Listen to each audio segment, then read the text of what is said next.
ጉልበቶችሽም ሰላምታ ይገባል።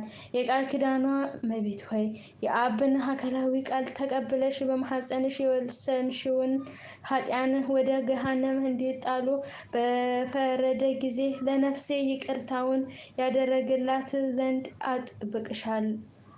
አጥብቀሽ ለምኚ ማልጂ።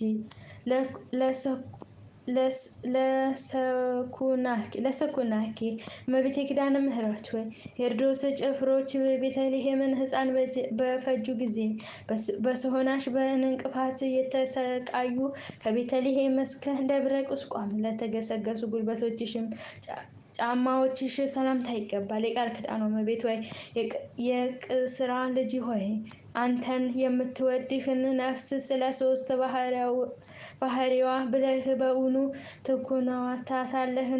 ትኮንናታለህን ብለሽ የሰማይን አምላክ ትጠይቂልኝ ዘንድ እማጸንሻለሁ። ለአብጸብኪ እመቤቴ ኪዳነ ምሕረት ሆይ እያንዳንዳቸው በብርሃናዊ አፈር ለተሸለሙ ከጫማዎችሽ በፊት በተቀዳሚነት ለሚገኙ ለሁለቱ እግሮችሽ ጣቶች ሰላምታ ይገባል።